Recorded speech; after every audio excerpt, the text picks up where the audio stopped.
इससे पहले कि मैं कुछ कह पाता, लड़की ने कहा, तुम्हें पता है, मुझे खिड़की के पास बैठना पसंद नहीं है। गाड़ी चलाते समय सड़क के किनारे जो प्रकृति दिखती है वह मुझे आकर्षित करती है। मुझे ऐसा लगता है कि मेरा उनसे सदियों का रिश्ता है। उन्हें मुझे फोन करने दो। लड़की की बातें सुनकर मुझे थोड़ी हैरानी हुई। मैं कुछ ऐसे लोगों से मिला हूँ जो प्रकृति को समझते हैं।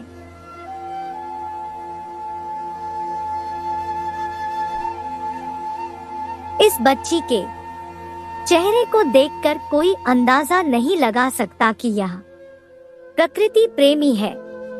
यही कारण है कि आप बैठना चाहते हैं, है ना? हाँ, ठीक है। तुम कहाँ जाते हो? कहीं दूर? दूर कहने के लिए मैं ढाका आऊंगा। तुम भी ढाका जाओगे या नहीं? मेरी बातों के जवाब में लड़की ने कहा, मैं सही नहीं हूँ। मैं जहाँ चाहूँ वहाँ जाऊंगी। ओह अच्छा। मैं बात करना बंद कर देता हूँ। मैं कहने के लिए और कुछ नहीं सोच सकता।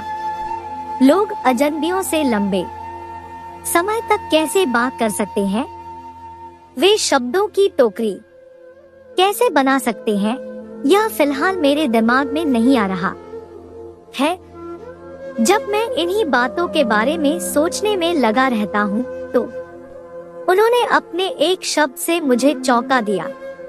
अपना नाम चुने, है ना? मुझे नहीं पता कि वह मेरा नाम कैसे जानता है, लेकिन यह जाने बिना कि मैं उसकी बातों से हैरान था, मैंने कहा, नहीं, ऐसा नहीं हुआ।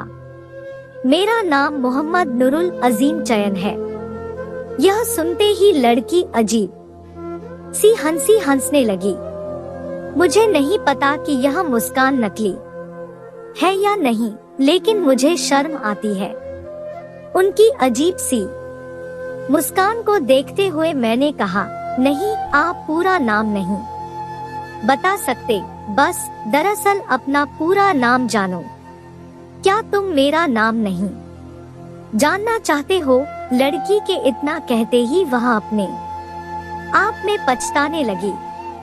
मैंने इतने लंबे समय तक उसका नाम क्यों नहीं पूछा?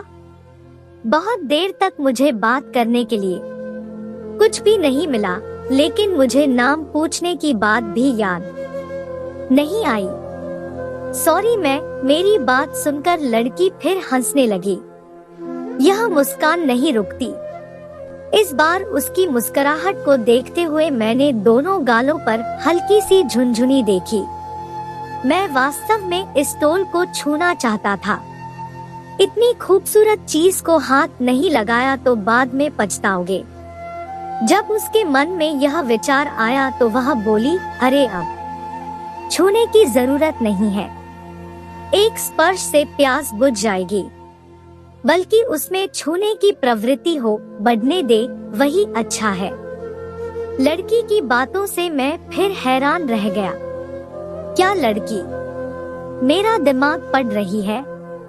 वह कैसे समझ सकता है कि मेरे दिमाग में उसके साथ क्या चल रहा है?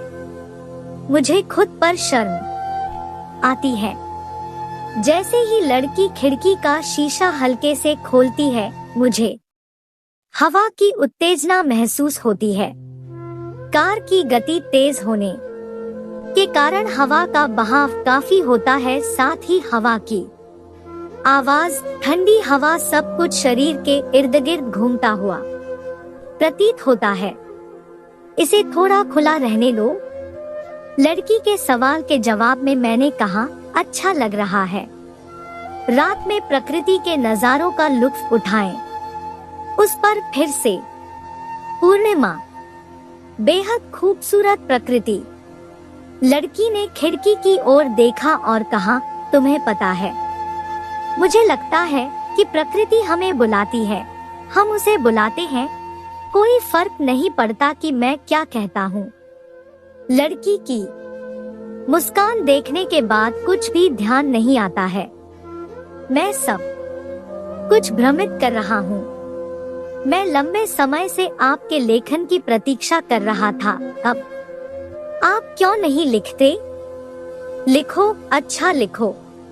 प्रकृति के बारे में लिखो, लोगों के बारे में लिखो।